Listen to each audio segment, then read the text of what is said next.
अस्सलाम वालेकुम, कैसे हैं आप सब। उम्मीद करता हूँ ठीक ठाक होंगे। हमारे पिछले वीडियो में हमने एंग्लो सैक्सन पीरियड किया था जो कि स्टार्ट हुआ 670 से और इसका एंड होता है 1100 पर। आज हम करने जा रहे हैं मिडिल इंग्लिश और एंग्लो नॉर्मन पीरियड जो कि एंग्लो सैक्सन्स के पास जिसका आगाज़ होता है और ये 1100 टू 1500 तक ये चलता है। हिस्टोरिकल बैकग्राउंड की बात करें तो नॉर्मन्स जो कि नॉर्मेंडी फ्रांस का रीजन है वहाँ रह रहे थे। वो आते हैं, अटैक करते हैं इंग्लैंड पर, एंग्लो सैक्सन से फाइट करते हैं और बैटल ऑफ हेस्टिंग में 10,066 में एंग्लो नॉर्मन्स को बीट आउट करके इंग्लैंड को कन्क्वेयर कर लेते हैं। इस तरह नॉर्मन कॉन्क्वेस्ट के साथ इंग्लैंड की literary as well as political history में एक बिल्कुल ही नए और अलग दौर का आगाज़ होता है। एंग्लो किंग्स के साथ ही बाद में लिखा और पढ़ा जाने वाला लिटरेचर भी परमानेंटली डिस्प्लेस कर दिया जाता है।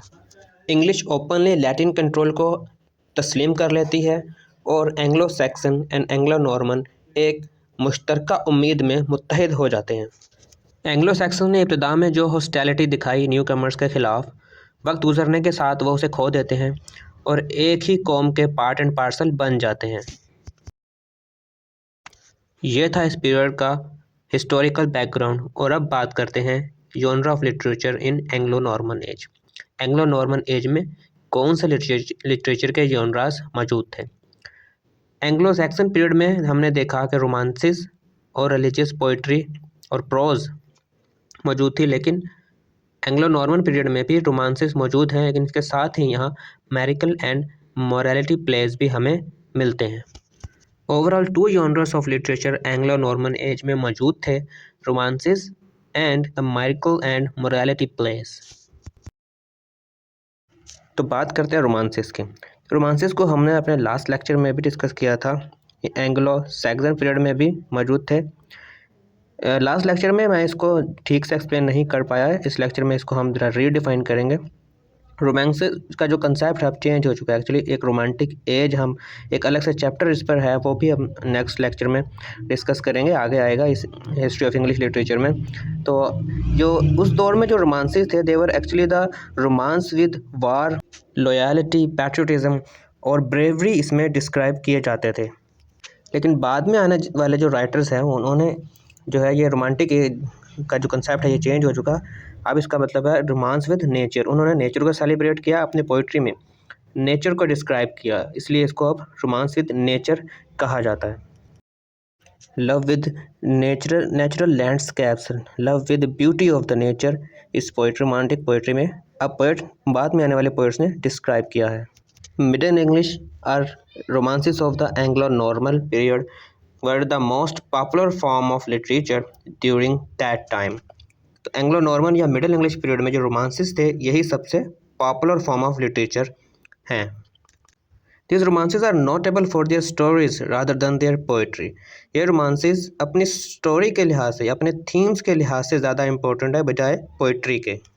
And they like drama afterwards furnished the chief mental recreation of time for the great body of the people।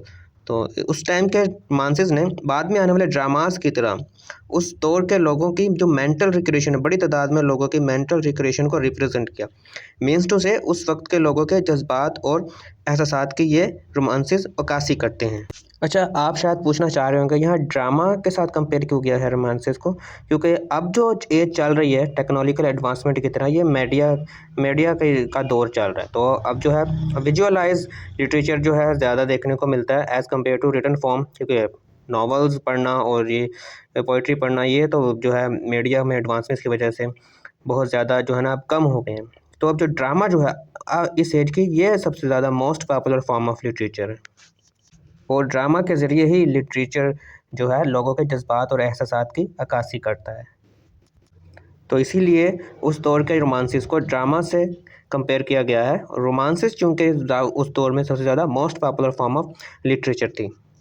Romances of the Middle English were mostly borrowed from Latin and French sources. तो Middle English या Anglo Norman period के romances थे जो वो mostly Latin and French sources से borrow किए गए थे। They deal with the stories of King Arthur, the war of Troy, the mythical doings of Charlemagne and of Alexander the Great. इन romances में हम किंग आर्थर की stories के साथ डील करते हैं। द वार ऑफ ट्राय को भी ये रोमांसेस डिस्क्राइब करते हैं। ये वार ऑफ ट्राय ग्रीक मिथोलॉजी में, ग्रीक लिटरेचर में ये मिलती है हमें, इसको डिस्कस करते हैं। एक बहुत बड़ी वार जो है ये लड़ी गई थी। The mythical doings of Charlemagne, और शार्लेमेन के मिथिकल डॉइंग्स को भी हम डील करते हैं इन रोमांसेस में। ये मिथिकल को थोड़ा एक्सप्लेन करते हैं। मिथिकल का वर्ड निकला है मिथ से। मिथ कहते हैं it's a traditional story accepted as history. ये एक ट्रेडिशनल स्टोरी होती है जो जिसे हिस्ट्री के तौर पे एक्सेप्ट कर लिया गया होता है। And it explains the people's view of world, और ये लोगों के नज़रिया को एक्सप्लेन करती है कि लोग दुनिया के बारे में क्या ख्याल रखते हैं। And of Alexander the great, और ये रोमांसिस अलेक्जेंडर द ग्रेट की स्टोरीज को भी डील करते हैं। और अलेक्जेंडर द ग्रेट तो को आप जानते ही हैं, सिकंदर आज़म की कहानियों से भी ये रोमांसेस डील करते हैं। अब बात करते हैं second genre of Anglo Norman period, the miracle and morality plays. तो इस पीरियड में in the Middle English period miracle plays became very popular. Miracle plays को इस पीरियड में बहुत ज़्यादा पॉपुलैरिटी मिली। From the growth and development of the Bible story scene by scene carried to its logical conclusion. इन plays में Bible की growth and development हुई और इन्हें सीन बाय सीन एक लॉजिकल कंक्लूजन की तरफ लाया गया। तो ये प्लेस क्या होते हैं इस पर भी बात करते चलते हैं। जो ड्रामा होता है उसे हम प्लेस ही कहते हैं, ड्रामास को, यानी कि जो कि परफॉर्म किया जाए स्टेज पर, परफॉर्म किया जाने यानी लिटरेचर की ये वो जॉनरा है, ये वो फॉर्म ऑफ लिटरेचर है जिसे स्टेज पर परफॉर्म किया जाता है रादर देन रीडिंग इट। जबकि दूसरे फॉर्म्स की बात करें तो उन्हें हम रीड करते हैं। पोइट्री एंड नॉवेल्स की बात करें तो वो उनको रीड किया जाता है, जबकि इसमें जो है राइटर की इंटेंशन होती है, ये राइटर इनको परफॉर्म करने के लिए स्टेज पर या स्क्रीन पर परफॉर्म करने के लिए राइट किया जाता है। ओल्ड एज में, एंग्लो नॉर्मन एज में तो जाहिर सी बात है टेलीविज़न नहीं था, ना ही मीडिया की एज थी तो वो स्टेज पर करेक्टर्स जो है उन्हें परफॉर्म करते थे। किस तरह से, इस पर भी हम बात करेंगे। और ये जो एज है हम डेफिनेटली जानते ही हैं कि ये मीडिया और टेलीविज़न स्क्रीन का जो है ये दौर चल रहा है, तो हम स्क्रीन पर ड्रामास जो प्लेज वगैरह जो है परफॉर्म किए जाते हैं। और मायरिकल प्लेस ये वो प्लेस होते हैं जिनमें रिलीजियस स्क्रिप्चर स्टोरीज़ को बयान किया जाता है, यानी कि रिलीजियस मायरिकल्स से जो डील करते हैं उन्हें मायरिकल प्लेस कहा जाता है। इसमें जो है क्राइस्ट के स्टोरीज़ को डिस्क्राइब किया जाता था और इसमें जो है क्रिएशन ऑफ मैन किस तरह से हुई और उसकी banishment from the garden of Eden, जन्नत से किस तरह से बेदखल किया गया, और जो है डे ऑफ जजमेंट के बारे में इसमें हम पढ़ते हैं। परफॉर्म किया जाता था इन चीज़ों को इसमें। तो इस तरह के जो ड्रामास होते हैं उन्हें मायरिकल प्लेस कहा जाता है, और सम टाइम इन्हें मिस्ट्री प्लेस भी कहा जाता है, जो कि ज़्यादा करेक्ट नहीं समझा जाता। Another form of drama which flourished during the Middle Ages was the morality plays। तो एक और फॉर्म थी ड्रामा की जो उस एज में बहुत ज़्यादा फली फूली होते, morality plays। In these plays the uniform theme is the struggle between the power of good and evil for the mastery of the soul of man। और इन morality plays का जो वाहिद थीम था वो अच्छाई और बुराई के दरमियान कशमकश था, इंसानी सोल पर कब्ज़ा हासिल करने के लिए, इंसानी अच्छाई या बुराई के दरमियान कशमकश, इंसानी सोच पर अपना कंट्रोल हासिल करने के लिए। गुड एंड बैड एंजल्स जो है फाइट करते थे, एक दूसरे से स्ट्रगल करते थे कि उस इंसान को, जो गुड एंजल था उसकी ये कोशिश होती थी कि उसे अच्छा इंसान बनाए, उसकी सोल को अच्छा बनाए, और जो बैड एंजल्स था वो उसे बुरा बनाने की कोशिश करता। नेक्स्ट है writers of the Anglo Norman period. इस एज में, एंग्लो नॉर्मन पीरियड में या मिडल इंग्लिश एज में राइटर्स कौन कौन से थे अब हम पढ़ेंगे।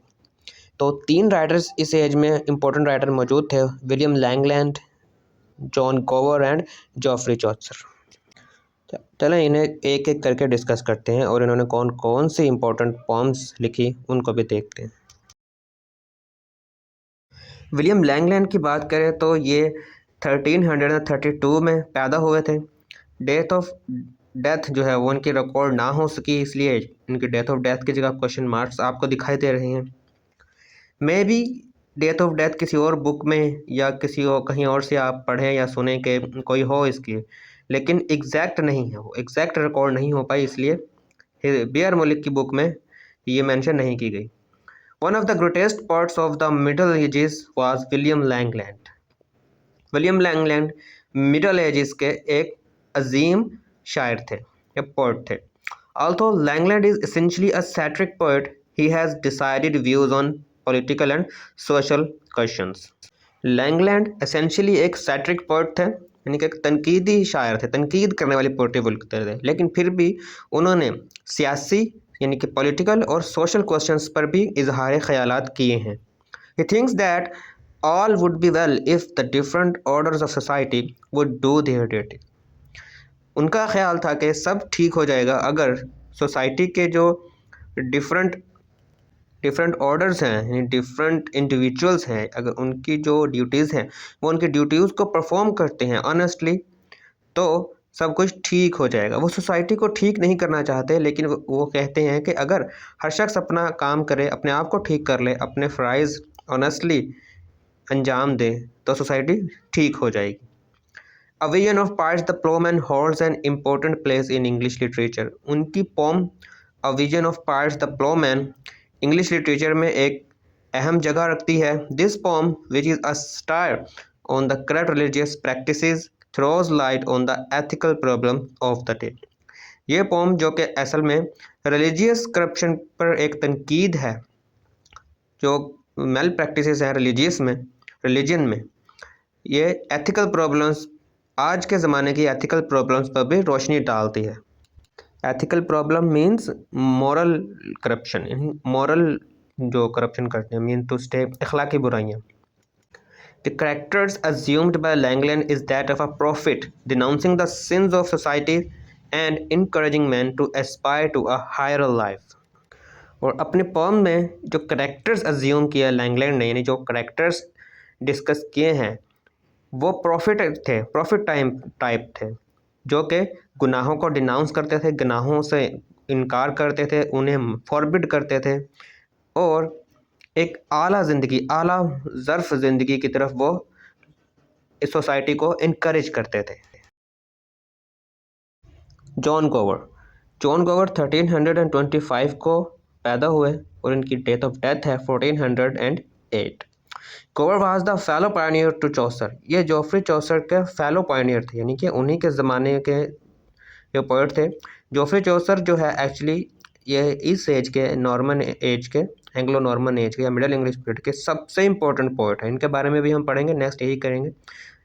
ये इनकी इम्पोर्टेंस लेकिन चौसर से थोड़ी कम है, चौसर की इनसे ज़्यादा है, लेकिन ये उसके कंटेम्प्रेरी ही थे, फेलो पायनियर थे. He represents the English combination of the courtly medieval poetry which had its rise in France 200 or 300 years before. गोवर कोर्टली medieval poetry के उरूज का रिप्रेजेंट करते हैं, जो कि 200 या 300 साल पहले फ्रांस में जो है उजागर हो चुकी थी. कोर्टली medieval poetry का मतलब है जो मिडल एजेस की जो पोइट्री थी वो कोर्टली थी, यानी कि पुरतकल्लुफ़ थी. उसमें जो चॉइस ऑफ वर्ड्स थी पोइट्स की वो काफ़ी हाई लेवल की थी, यानी कि जैसे आम लोग जिस लैंग्वेज को, जिन वर्ड्स को, जिनका नॉलेज आम लोग नहीं रखते, यानी सिर्फ एजुकेटेड लोग या हायर क्लास के लोग ही उन्हें समझ सकते थे. गोवर is a great stylist and a narrative poet and he proved that English might compete with the other languages which had most distinguished themselves in poetry. गोवर एक अजीम स्टाइलिस्टिक और नैरेटिव पोएट थे. नैरेटिव पोएट कहते हैं वो जो epic poems जो कि बयान की जाती हैं, यानी लॉन्ग स्टैंजाज या लॉन्ग लाइंस में बयान की जाने वाली जो कि लॉन्ग एपिक पोएम्स होती है उसे नैरेटिव पोएट कहते हैं. जो इस तरह की पोएम्स लिखते हैं उसे नैरेटिव पोएट कहा जाता है. और उन्होंने ये साबित किया कि इंग्लिश लैंग्वेज जो है उन तमाम लैंग्वेजेस के साथ कम्पीट कर सकती है जिन लैंग्वेजेस ने पोइट्री में अपने आप को नुमाया कर लिया है. Gower's most important work is Confessio Amantis, जैसे कन्फेशो अमेंटिस भी कहते हैं. तो ये इसका मोस्ट इम्पॉर्टेंट वर्क था, which is in the form of conversation between the poet and a divine interpreter, जो कि एक कन्वर्सेशन है, गुफ्तगू है एक पोएट और एक डिवाइन इंटरप्रेटर यानी मज़हब की तशहीर करने वाले शख्स के दरमियान. Through out the collection of stories which forms the major portion of Confession Amantis, Gower presents himself as a moralist. कन्फेशो अमेंटिस में, जो कि एक्चुअली में कलेक्शन ऑफ स्टोरीज़ है, इसमें बहुत सी स्टोरीज़ हैं और इनमें गोवर अपने आप को एक मॉरलिस्ट के तौर पर प्रेजेंट करते हैं।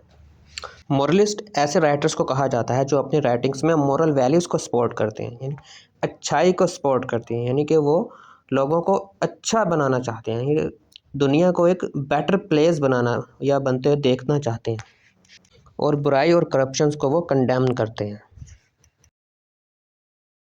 मिडन इंग्लिश या एंग्लो नॉर्मन पीरियड के जो सबसे इम्पोर्टेंट पोएट हैं वो है Geoffrey Chaucer. It was in fact Chaucer who was the real founder of English poetry and he is rightly called the father of English poetry. असल में चौसर ही थे जिन्होंने इंग्लिश पोइट्री की बुनियाद रखी और उन्हें फादर ऑफ इंग्लिश पोइट्री कहा जाता है। चौसर को फादर ऑफ इंग्लिश पोइट्री इसलिए कहा जाता है क्योंकि उन्होंने अपनी पोइट्री में जो ओल्ड ट्रेडिशंस थी पोइट्री लिखने की उनको डिसरिगार्ड किया, उनको छोड़ दिया, और फ्रेंच एंड इटालियन मॉडल्स को उन्होंने अपनी पोइट्री में अज्यूम किया, और उनका जो स्टाइल है, स्टाइल ऑफ राइटिंग है, वो बाद में भी आने वाले जो ग्रेटेस्ट सक्सेसर ऑफ चौसर थे उन्होंने भी उसे जो है इमिटेट किया। एक्चुअली ये चौसर ही थे जिन्होंने इंग्लिश लैंग्वेज और पोइटिक मीटर को इस हद तक इनरिच किया कि आज भी जो ये मीटर है पोइटिक मीटर, इसे पोइटिक पर्पस के लिए यूज़ किया जा सकता है। तो पोइट्री में जो वर्ड्स की रिदम होती है, यानी रिदमिक इफेक्ट को पोइटिक मीटर कहा जाता है। चौसर से पहले आने वाले राइटर्स के वर्क्स और उनके कंटेम्पररीज यानी कि उनके ज़माने के जो पोइट थे उनके वर्क्स, जिनकी पोइट्री को सिर्फ चंद ही प्रोफेस्ड स्कॉलर, चंद ही स्कॉलर्स ने पढ़ा, चौसर की पोइट्री को जो है मुसलसल उस उनके ज़माने से लेकर आज तक जो है पढ़ा जा रहा है, सबसे ज़्यादा पढ़ा गया। और चौसर के ग्रेटेस्ट सक्सेसर्स यानी कि चौसर के बाद आने वाले जो ग्रेट राइटर्स हैं, स्पेंसर और मिल्टन से लेकर टेनिसन और विलियम तक चौसर की पोइट्री को एंजॉय कर चुके हैं और उसकी काफ़ी उनके मुतारिफ रहे हैं। कैंटरबरी टेल्स चौसर का सबसे ज़्यादा फेमस और कैरेक्टरिस्टिक वर्क है, जो कि एक स्टोरीज़ की कलेक्शन है। एक ग्रुप ऑफ पिलग्रिम्स है जो कि थॉमस बकेट, कैंटरबरी में थॉमस बकेट के श्राइन पर जो है ज़ियारत के लिए जा रहे होते हैं, और वो पिलग्रिम्स ही इन स्टोरीज़ को नरेट करते हैं या रिलेट करते हैं। These pilgrims represent different sections of contemporary English society. और ये जो पिलग्रिम्स के करेक्टर्स हैं चौसर की कैंटरबरी टेल्स में, वो उस वक्त के इंग्लिश सोसाइटी को जो है रिप्रेजेंट कर रहे हैं। एक्चुअली कैंटरबरी टेल्स में पिलग्रिम्स की जो करेक्टराइजेशन चौसर ने की है उनका अक्स हम आज भी सोसाइटी में देख सकते हैं। वो इतना रियल, इतना जेन्युइन है कि आज भी सोसाइटी में वो करेक्टर्स दिखाई देते हैं। चौसर की पोइट्री को 3 पीरियड्स में डिवाइड किया गया है: French period, Italian period and English period.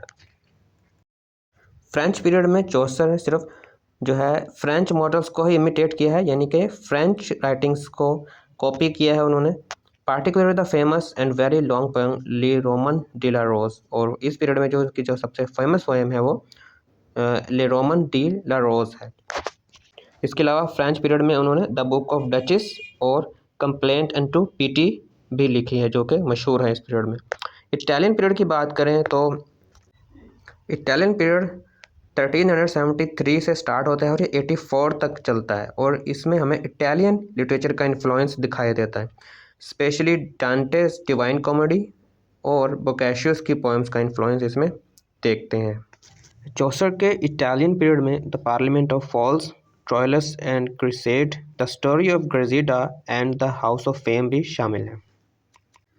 English period की बात करें तो Chaucer's third period starts from 1384 and up to the 90 may be called the English period because in it he threw off foreign influence and showed native originality।